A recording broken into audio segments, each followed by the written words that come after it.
Fantastic. So, hello everybody, and welcome to today's session on how to be a trans ally, which is part of Kaplan's personal development seminar series. My name is Ellis Alger, and I'm part of Kaplan's Equality, Diversity and Inclusion Working Group. And leading today's session is Lisa Coombes, who is Kaplan's Director of Psychometrics and Assessment Development for Kaplan SQE. Just to make sure everybody's aware, today's session is being recorded, just so that anybody that wanted to attend but couldn't does have the opportunity to still see the content. And there will be time to ask questions at the end of the session, but if you ask anything as we go along in the chat panel, we will do our best to make sure that we can answer this. And just to flag, there will be a short feedback survey at the end of the session. That I'll just pop into the chat panel, and we'd really appreciate if everybody could just make sure to fill that in.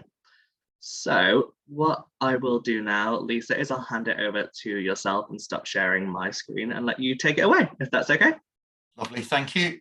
My cat's been asleep all morning and has just decided to wake up and shout at me, so I'm sorry about my cat bombing us. Let's have a look. So hopefully you should be able to see that. Yeah. So just to introduce myself again, I'm Lisa Coombes. My pronouns are she and her. I'm Director of Psychometrics and Assessment Development, so I have a big fancy title, but I work with Kaplan Assessment. So I've been with Kaplan since 2019. I started my transition in 2020. And I've done that within Kaplan. I'm so sorry about the noisy cat in the background. So I started my transition back in 2020, and I've solely done it at Kaplan. I've been very well supported. I'm also part of a local support group where we do events such as this one, where we talk to the community about how to be an ally. I'm a representative for my local university as well. So, and again, we do similar sort of things. So as it is Pride Month, we thought it would be a really useful thing to be able to just present a bit of practical information. My experience of these sorts of events is that quite often the people that come to them are not the people who perhaps need it the most. But again, so hopefully you'll all be on board with a lot of the information that that I'm going to present today. So that's my introduction as to who I am. Just to cover very briefly what we'll go through today. I'll talk a little bit about terminology. There's a lot of terminology. I don't know it all. I continually learn it. But we'll just cover a little bit of the basic terminology that I'm going to use as I talk today. I'm going to present some statistics because as a director of assessment and psychometrics, statistics are my thing. So we'll have just a quick look at some of the stats around transgender lives. I'll talk a little bit about some of the practicalities of being transgender and trying to live your life the best way that you can. And then we'll get into the actual how to be an ally part of this, which is just a whole set of tips and a bit of guidance as to how you can actively make people's lives better. And there'll be some take-home messages at the end. It won't surprise you that the main thing here is to be kind. And I hate giving the conclusions away at the beginning, but being kind is such a central theme to a lot of what I'm going to talk about that you'll see it come up again and again. If you treat people with a bit of dignity and respect, and it shouldn't just be obviously the transgender community, it should be how we treat everyone. It goes a long way. And I think it's fair to say that at the moment, the trans community in particular is under a lot of pressure in the UK. There are repeated attacks in the papers. We have politicians openly speaking and sharing anti-transgender rhetoric, and it's a difficult time. And you know, lucky enough to be old enough to be able to cope with a lot of what life throws at me, but for a lot of the sort of transgender youth and those young adults, I think it's a really challenging and difficult time to be transgender and to try and find your place in the world. So just to define a little bit about what I mean. So transgender is someone whose gender is different from the gender or sex that was assigned at them at birth. So it's someone who has changed their gender specifically. And the opposite to that would be someone who is cisgender. So trans is the Latin for across, beyond. Cis is the Latin for on the same side. So if your gender is the same as the gender or sex you're assigned at birth, you would be described generally as cisgender. Some people don't like the term and find it to be difficult to put people into categories like that, but it's quite old language to use. The other one that's worth knowing as well is those people who have non-binary identities, and we might call them as well gender non-conforming. So they are people that have identities that are outside of the typical gender female male binary that you have. So and there are a whole range of identities that people may present as. The negative side of that is that clearly there is a lot of transphobia. Transphobia, broadly speaking, is a negative attitudes or behaviour towards transgender and non-binary, gender non-conforming communities. It is usually completely unfounded. So it's an irrational thing. A lot of phobias are irrational. They're not often based on real perception. So we will come into some of this terminology. There will be other terms that I'll use as I'm going through today, but I will explain those as I get to them. I will use trans and transgender as an umbrella term here. I am being inclusive as well of non-binary and gender non-conforming communities and identities. It's quite a mouthful to say that every time, so I will talk about the trans community generally, but I'm talking about all sort of gender identity communities here. So I wouldn't be much of a statistician if I didn't give you some statistics. The UK Equalities Office tentatively estimate that there are approximately 200 to 500,000 trans people in the UK. That statistic puts the population as 0.3% to 0.75%, so it's less than 1%. It might be 1 in 300, it might be 1 in 200. That statistics from 2018, we are currently waiting at the moment for the latest census results to come out. They should have started coming out in May. Recently, Canada and America have produced census reports that show that there are a lot more transgender youth than there are in older generations. And that I think in Canada, it was about 1 in 300 people were identifying as a non-binary identity of some sort, or as a transgender identity of some sort. So clearly there is a very healthy number of people out there. 25% of trans people have experienced homelessness, because practically living your life can be quite difficult. 2/3 have avoided being open about their gender identity for fear of the negative reaction. And that's something I think a lot of people can kind of associate with. Sometimes you lay yourself open and it does sadly lead to a negative reaction. So that fear is just so much more, I think, when people talk about their gender identity, because it's part of who they are.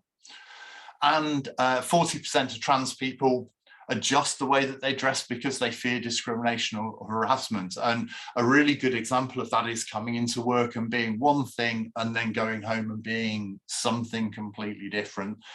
It's really not uncommon. And I think my work with the local support group here, we encourage people to be themselves at the support group, and you get people who will come to the group, get changed for the group and for the meeting, and at the end of it they'll put on other clothes and go home. And you know, that figure actually goes up to 52% for non-binary people.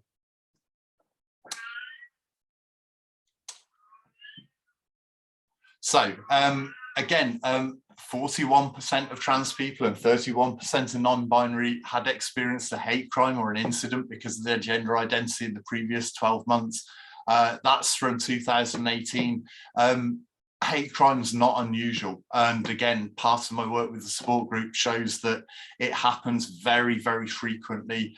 There are ways and means to report hate crimes, but they are frequent to the point that quite often it goes by unreported.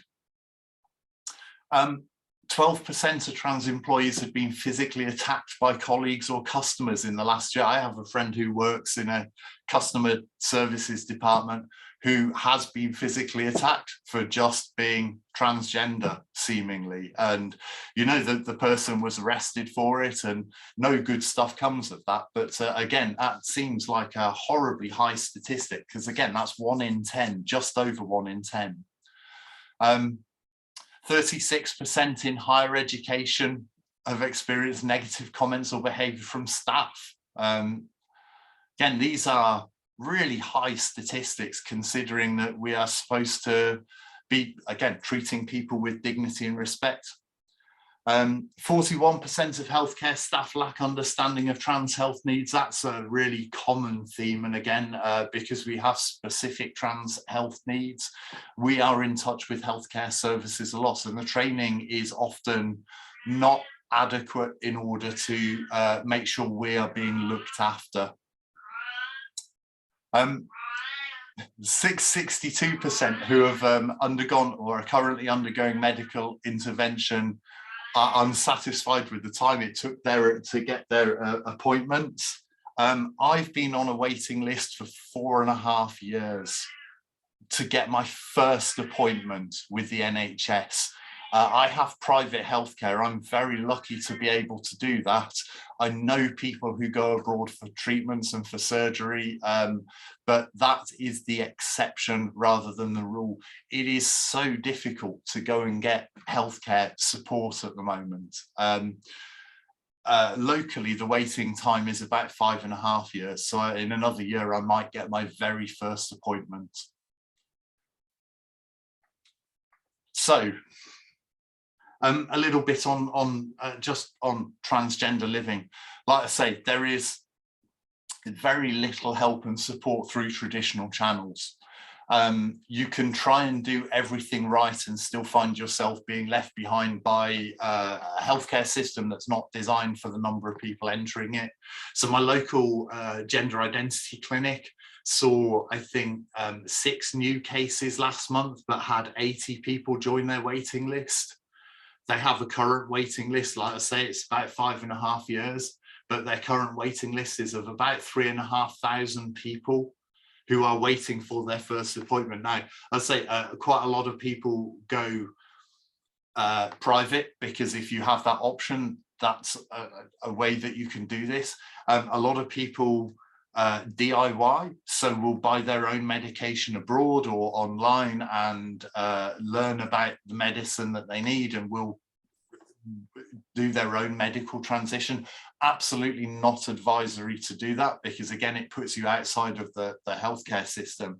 But there is no help. And if you go onto the waiting list now, in my area, as an 18-year-old, you'll be 23 by the time you get seen.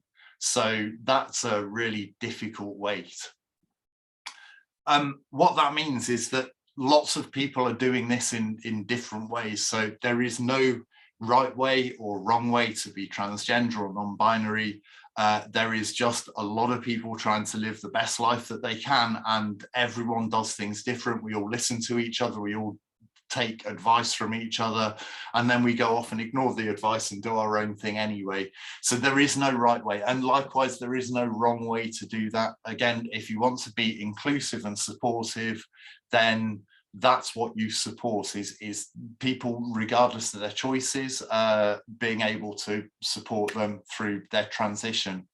And we are everywhere. and often go by unnoticed, because in a lot of cases people are not out. So quite often you may be working with someone who is transgender but will present as their cisgender identity at work because they don't want to come out at work and they're worried about what people might think. And I had and it's not uncommon, the experience of when I came out and decided to be open about my transgender identity, I had lots of really lovely messages, but some of them were like, oh my God, I can't believe you've done this. I wish I had the strength to do the same thing. And, you know, that's what we're here for, is we're here to give each other strength. So, so we are everywhere and we go by unnoticed because quite often we are not out and not comfortable with how we want to live our lives. So the next point is really, so I'm obviously transitioning a little bit later in life, and I'm often asked if I have regrets about that. Do you regret not transitioning any earlier? So, and I think absolutely you do. And when you meet a lot of people older in life who suddenly decide that they're transitioning, it can be quite shocking when it's one of your workmates, and the reactions that you get, that I got, were everything from, oh my God, I can't believe it, we'd have never have guessed, to, well, I mean, of course we all knew. So you get that kind of reaction. So but the thing is no one makes the wrong decision at the wrong time at any point in their life. So maybe had I transitioned earlier, I wouldn't have had the life that I'd had. I wouldn't be in a position now to be able to do what I'm doing now. So, you know, I think that's a very personal thing, that lots of people will have regrets about what they've done. But again, what is important for a lot of trans people is what they're doing now and what the future looks like. And the future's always relatively bright for them when, you know, you can be yourself. One of my friends we went out for dinner for a birthday party last week, and I brought along a cisgender friend, and at the end of it he commented about how amazing it was that we all were looking after ourselves and there was lots of support there and we were all open. And that's true, you know, looking after ourselves and looking after each other is often the highest priority. Our own well-being and welfare is really, really important, because all we have is each other. And the medical and the social and the legal transition, it all requires very different support structures, but being part of a community that supports that is really important. And that's partly what this event is about. Allies make transgender and non-binary lives better and easier. And without the support of my friends and my allies, I don't have the strength to do what I do. And certainly something like coming out at work, coming out in my studies, and being at university, being out and about locally, without that support there, it can be really, really difficult to do. So, so I'm just going to talk very briefly about what we mean by an ally. Typically, it's someone who is not a member of the trans community, but they may be.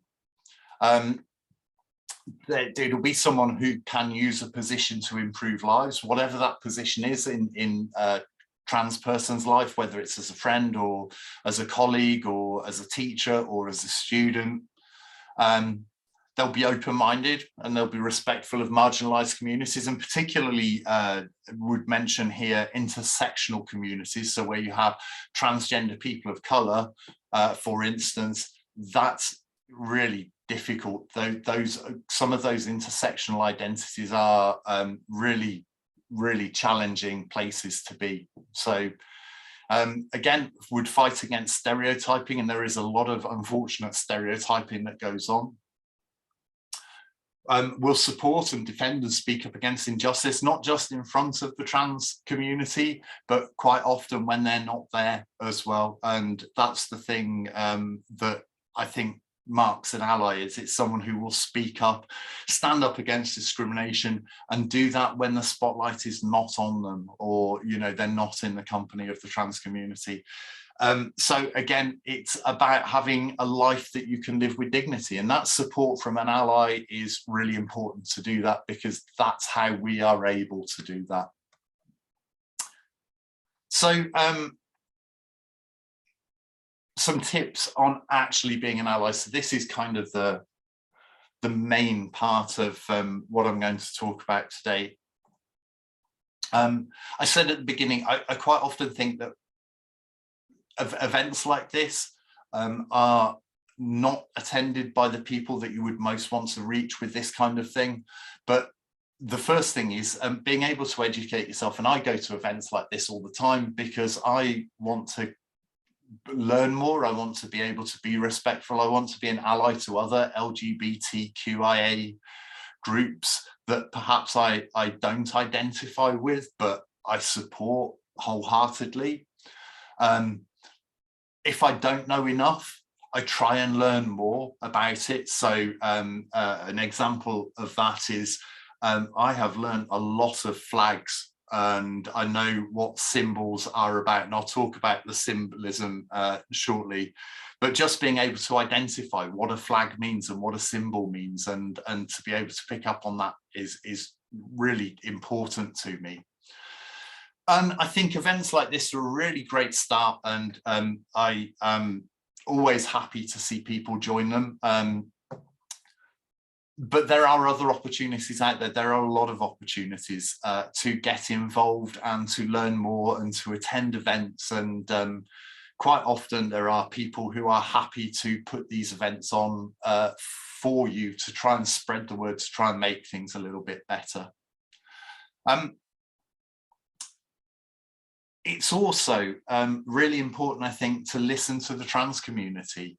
And everyone wants to feel that they have a voice.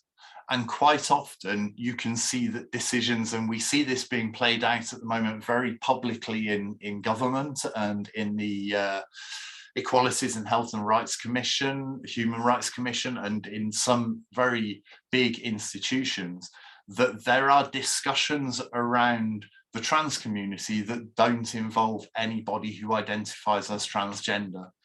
And it's in the same way that we've seen this over the years with racial equality and gender equality, trans equality, LGBT equality. We should be included, and that's, you know, again, part of the message here is if you know someone from the trans community, include them. If you're doing things to support the trans community, include them, and make sure that you're seeking out those opinions. I said earlier, again, transphobia is a really interesting one. It can be casual and clumsy, so people will be transphobic by accident.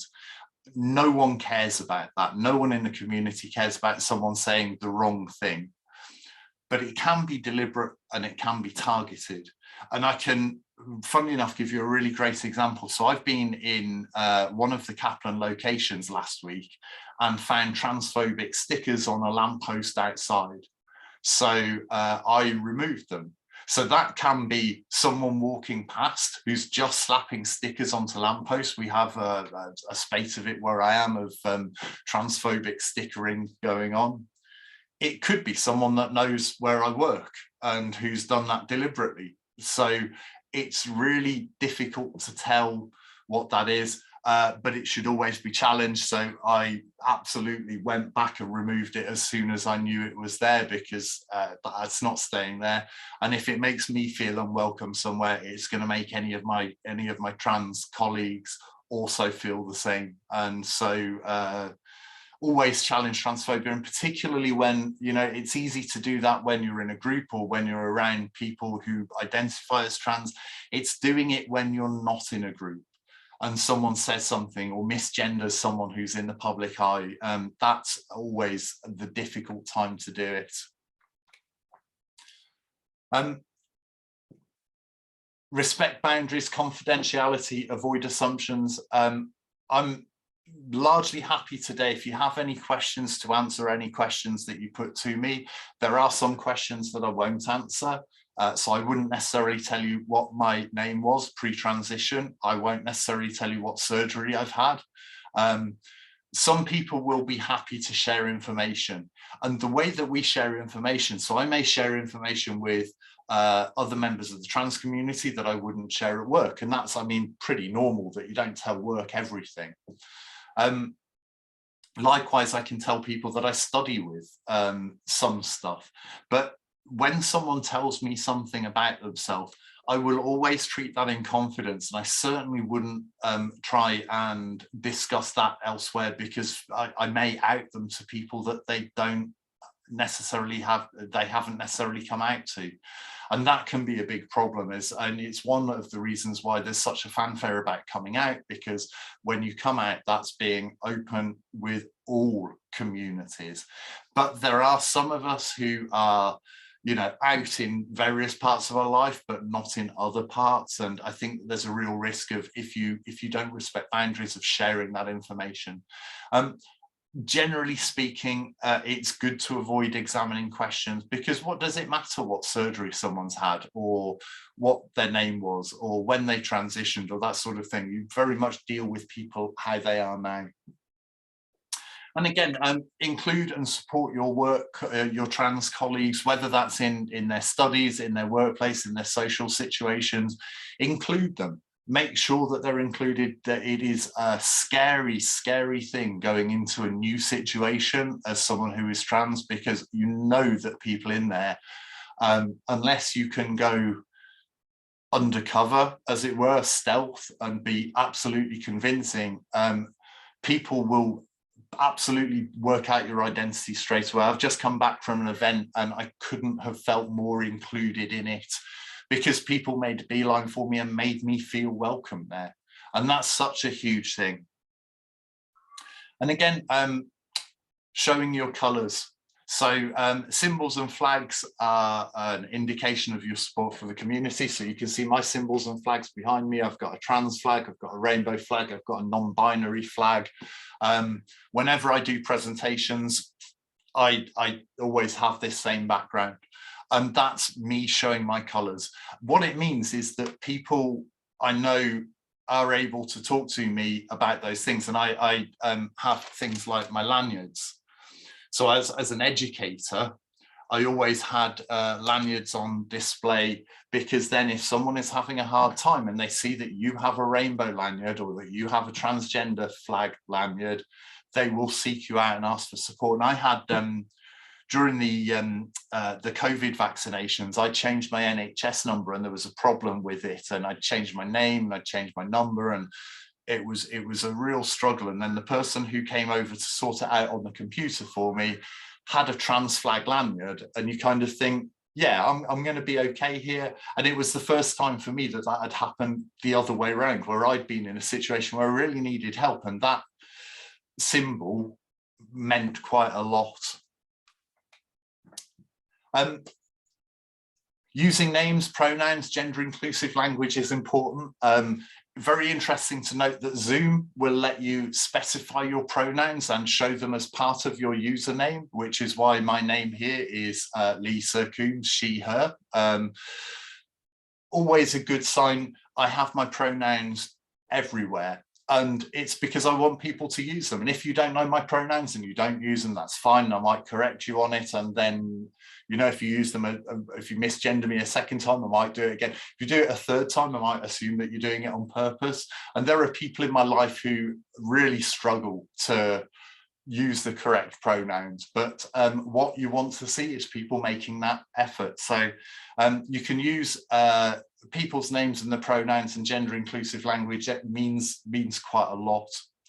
And like I say, if you make a mistake, learn from it. If you misgender someone, that's absolutely fine. It can be deliberate, and I think it's really obvious when it's deliberate, because people will make a point out of misgendering you, or of using an old name, or not providing you with the validation of your new identity. But like I say, nobody really minds any genuine errors. Correct it, learn from it, try not to do it again. And you know, that's going back to what I said at the beginning, it's being kind. Just be nice to people, and try and make sure that you're treating them with a bit of dignity and respect. And appreciate the diversity. So it's not about what we wear, and it's not about how we look, and it's not about how we present ourselves. The one thing, as I said, that there is no right or wrong way to be on the transgender spectrum or on the non-binary or the gender spectrum at all. The thing that it's taught me is that there are so many identities and different ways that people present themselves, and I am in awe of just how brilliant some of the people that I know are, with how confident they are. And part of that confidence comes from the fact that we all support each other. We aren't all the same. There is, I think before transitioning, I had in my head that people who transitioned went through a series of steps, and that there was a particular way to do it. But then when you mix it in the community, there's so many differences, and we're not all the same, but absolutely everyone is valid and everyone is brilliant in their own way. And like I say, we all end up being there for each other, to support each other, because that's what we hope we would want to receive in return. That's where being an ally is really important as well. So again, if you know anyone who is on the gender spectrum, wherever they are, if they're not fitting into the traditional binary, if they're not cisgendered, it's not about how you present yourself, it's about who you are, and being able to have that confidence in being who you are, and you can provide that confidence as an ally. So practical examples, some really obvious ones: lanyards, badges, signs, flags. It shows your support, and it signals to members of the community that you are there for them. We also, I mean, my local university has had, for instance, signs up in toilets saying, if you see someone who is transgender who is in here, they are welcome. They are welcome to use the facility that matches their gender identity.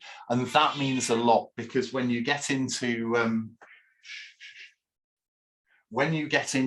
a toilet, that can be quite a flashpoint. I've been challenged in toilets before, and it's horrible, and because you don't want to upset anyone, but clearly people get very upset by it. But you know, most of the time, and it sounds trite, you just want to go to the toilet. So you know, that's those signs mean a lot.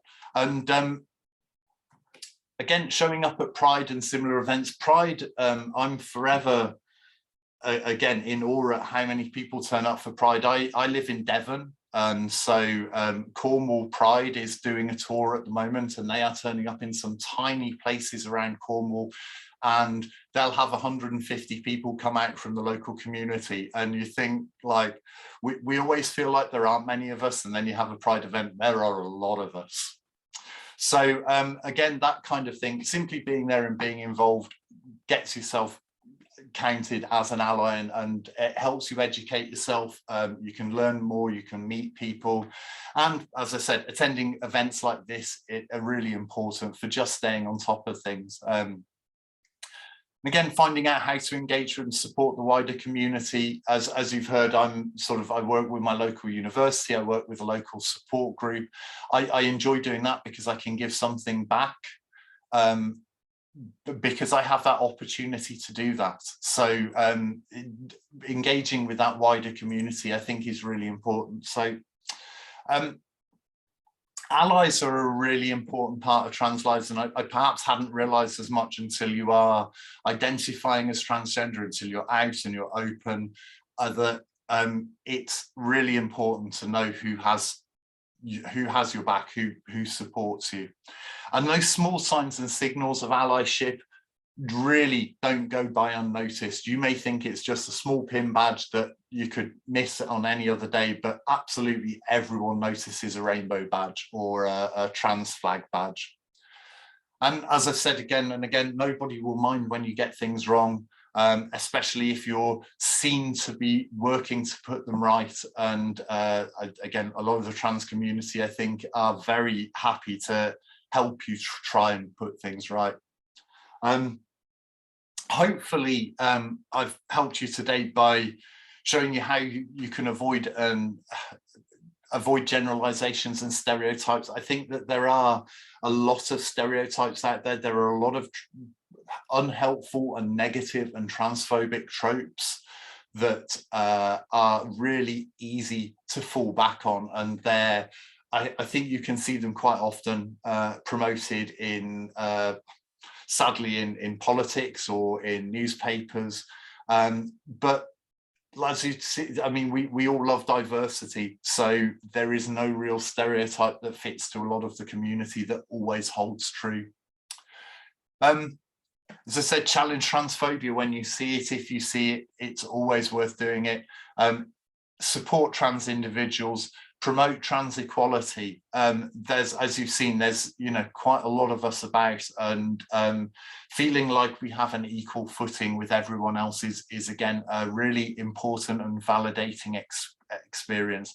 So being able to provide and support trans inclusion, keeping people involved, socializing with them, making sure it's that people are involved. One of the most important things that I've done over the last 6 months is to try and help some of the trans community locally to go out and socialize, because sometimes being trans at home is easy, but being trans out in public can be really difficult, and being part of a group who is there for you is really important, and particularly where that includes cisgendered people and friends. It makes just such a huge difference to being able to go out and be socialized and to be yourself. So this is my last point, is to speak up when you can, be proactive about challenging things like transphobia, about supporting trans lives, and as I said, be kind. If you're a kind person to the trans community, they will absolutely all notice, and I think that's the best way to be an ally. That's the end of what I've got to say. I'm, like I say, very happy to answer any questions. I've also put my email at the bottom there, so you are welcome to get in touch if you have any questions that you'd like to ask and not share answers to. I don't think I would normally put my email up at the end of a presentation like this one, but like I say, if there is anyone who has any questions, do absolutely feel free to ask. Thank you very much. Thank you very much for all that information, Lisa. It was really, really helpful. I'm just popping a feedback survey into the chat. If everybody could find a spare second to just complete that. We do have some further support and resources that I'm trying to put up on the screen. There we go. And these are just some places that you can go within Kaplan and outside of Kaplan. So obviously any wellbeing or safeguarding concerns can go to our confidential safeguarding inbox. We have a general microsite which updates, I believe, every couple of months. It currently has from April to June on there, so that'll be getting updated next month. And then there's some external charities as well, so the Beaumont Society and Mindline Trans, and there are some additional resources that you can use as well. Lisa, I don't know if you'd have any other ideas of resources that people could use for extra information off of today, or anything like that? Yes, so what I would say, and so normally when I do these presentations, they're a bit more local and we talk about the local support groups. It's always a dichotomy for me. In an ideal world, we wouldn't need support groups to exist because the support would be there and that there would be far fewer of them. But what I would say is that there are always local support groups to wherever you are in the country that will be available, both for, our group is for transgender and non-binary and gender non-conforming identifying people, family members and allies. So we have a couple of people who come to our group once a week who sit in, who are allies or have relatives or just want to learn a little bit more and meet members of the community. So again, I would very much advocate looking in your local area for something that again will provide opportunities to go and get involved if you want to. Fantastic. And does anybody have any questions? Oh, someone's popped something in the chat. Just in response to your presentation, Lisa, I don't know if you can see the chat. Yeah. No, I've got the chat up. Yeah, I like I say, everyone makes mistakes, and there are, I think what's interesting for me is that, so I'm clearly a little bit older. So bless her, my mom is quite elderly now and makes such an effort to get things right, and occasionally gets things wrong. And she says, you know, I've always known you as my old name for such a long time, and it's so difficult to do this, but I am trying to get things right. And it's lovely and it's endearing. I also know people whose families will refuse to use their identities. And, you know, I feel so much for a lot of the people that we work with. So we only work with people who are 16 or older, but quite often people who are living at home still. And, you know, they'll come to our group and people will use their correct pronouns and their name, and then they'll go back home and the parents will absolutely refuse to update what they say. So there is that thing of, if it's deliberate, that's one thing, but if you make mistakes, and you know, when I came out at Kaplan, I sent an email around to my team, and I was very much in control of that narrative of how I came out and what pace I wanted to do that, which was perfect. And I said there, you know, because they'd all known me under a different name and as a different person to the person that I am now. And I sort of said in that, like, I understand that this is going to be quite something to get used to. So don't worry if you get things wrong, that's absolutely fine. And now I don't think anyone gets it wrong. No one's done it for ages. So it can take a little bit of time to get used to, especially if someone that you've known all of your life as, say, a female comes out as a trans male or vice versa. Getting their name right and getting their pronouns right it can take a little bit of discipline. Oh, fantastic.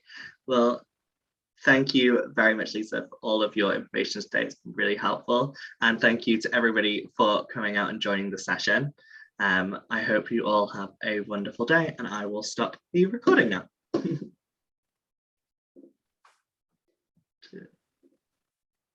Yes, thank you, everyone.